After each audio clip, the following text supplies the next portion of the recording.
Welcome to the WRAL Daily Download. I'm Megan Glova. Well, reported cases of people with pertussis or whooping cough are increasing in the U.S., which does get us back to pre-pandemic levels.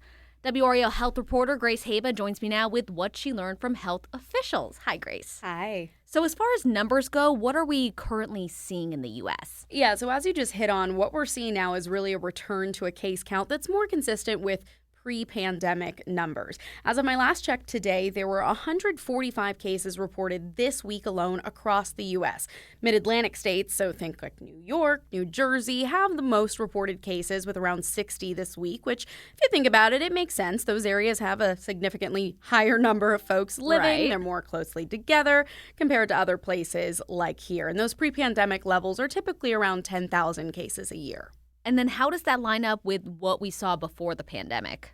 So, yeah, before the pandemic, we were around 10,000 cases a year. And then through the pandemic and in the wake right after, we saw those numbers go down quite a bit. And it's kind of really because people just weren't around each other as much. We were social distancing, wearing masks. And the interesting thing now, though, is that current data actually shows the U.S. has already seen nearly 9,000 cases so far in 2024. So you don't have to be a mathematician to figure out that if that trend continues, it's very likely we will really surpass those pre-pandemic levels. For context, at the same time just last year, we were only at around 2,600. So already a big difference just between 2023 summer and where we are now in summer of 2024. So definitely something for us to keep our eyes on nationally and locally. And again, it's important to note that we're at that time of year when kids are going to head back to school. Things obviously spread more easily once they're back in their desks and around people they haven't seen throughout the summer.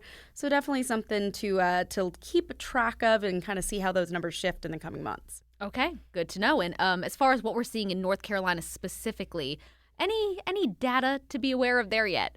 Yeah, so looking at the CDC data and after talking with a physician with UNC Children's, I'd say overall North Carolina is doing good. That would be my one word that I would kind of summarize things with. But there are some key numbers to keep in mind here. And again, like we said, we're going to have to watch this over the next couple of months.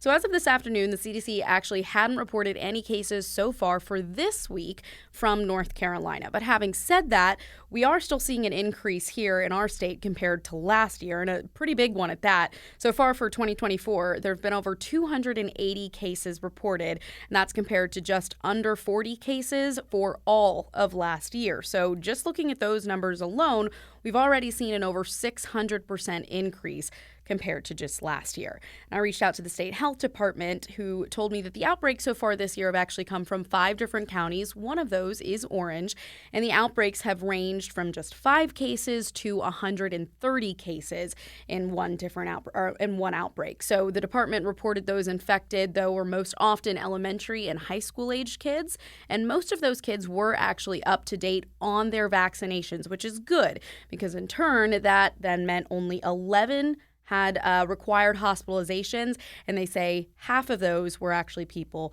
who were not children. So there were no deaths as well reported so far to date when it comes to whooping cough. The pediatrician that I spoke with, Dr. Zach Willis with UNC Children's, he is a specialist in infectious diseases.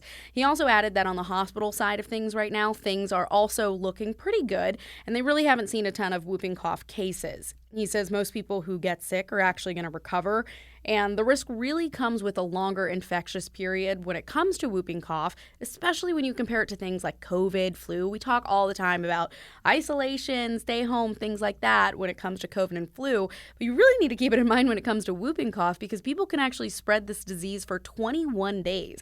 So that's a lot longer than your COVID and your flu.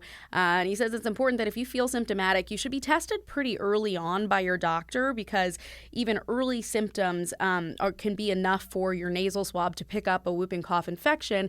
And if your doctor sees it, can prescribe you an antibiotic, that infectious period can actually be shortened down to just 5 days, which can reduce your symptoms and obviously reduce your risk of spreading it to someone else. Right. And as far as that drop in itself that we saw during the pandemic, was that COVID specific, or was it because just people weren't gathering as much? School was looking a little different back then too. Yeah, it's kind of a combination of all of it, right? Like as we've returned to our pre-pandemic activities, we've just seen all kinds of diseases increase. And we say increase compared to COVID, right? But really it's returning to these pre-pandemic levels and kind of more on track with what we would expect to see if we were all socializing and mingling like we just simply didn't do for a significant amount of time. And so similar to how we talk about rising flu case numbers post-COVID because of fewer social distancing measures, less masking in public, CDC says the same is likely true for why we're seeing whooping cough now increasing. And it's also important to note, though, that during COVID, we know that fewer people kept up with regular doctor's visits, and that includes vaccination appointments as well, too. Yes, there was a big push to get your COVID vaccines, but that doesn't necessarily mean that people were still getting other vaccinations as well. So not only were kids not around others like in daycares and just kind of building their immune systems in that way as often, but kids like teens and also adults too were all missing those key milestone vaccination appointments for things like your Tdap. All right. Well, that's a lot of good information you just threw at us there, but we're going to take a quick break and talk more about what the CDC is doing when we come back.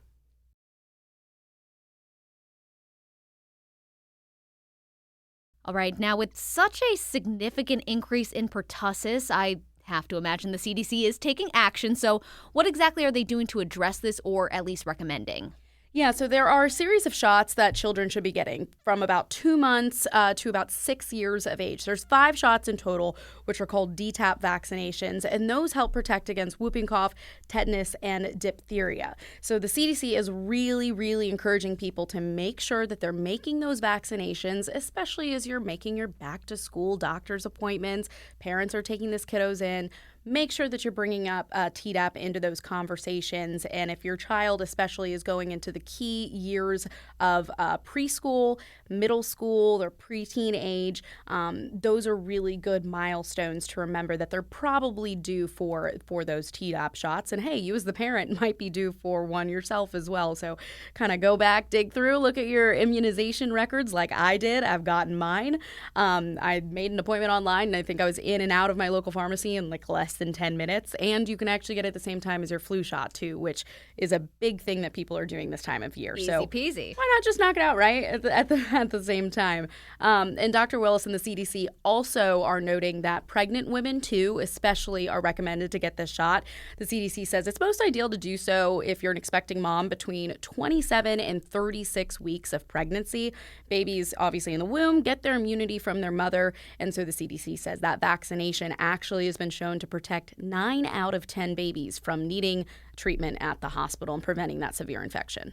All right. Any concerns that the CDC has? Yeah, so those most at risk of severe complications are babies younger than a year old, hence the push really for those moms to get that vaccination before those babies are even born. The most common complications for that age are apnea, which is the life-threatening pauses in breathing, and pneumonia. So the CDC says about a third of babies who get it, who are younger than a year old, will actually need to be treated in a hospital, which is just very scary. And people who also have other serious infections, older adults, things like that, or anyone with pre-existing health conditions are also at a higher risk for severe complications. And as far as symptoms, what are those that parents should look out for? The early symptoms of whooping cough can be pretty similar to that of your common cold, so sneezing, runny nose, congestion, some low-grade fever, things like that. And then the disease sometimes can lead to a severe cough, and that's when people typically wheeze or cough several times in a row, and they kind of have to take a big gasp in, and that's where the name actually came from, with that whooping sound when trying to catch their breath. Dr. Willis, though, says that not everyone is going to have that severe cough, and he says if you do get it, it's probably going to be a drier cough, and he says it is more common in kids, especially with the kind of really gasping to try to catch your breath, and that specific symptoms. But again, because of that long infectious period of 21 days, it's why he really recommends that you go get tested early if you have any symptoms, even if they're mild, because again, getting that antibody into your system, letting it do its thing, can actually reduce that infectious period down to 5 days, which is a big difference in the grand scheme of things when you think about how many people you see in 5 days compared to 21. Definitely. All right. All very good to know ahead of the new school year. So, Grace Hayba, thanks so much. And thank you for listening to the WRAL Daily Download. You can find more podcasts from WRAL News at WRAL.com. Search podcast.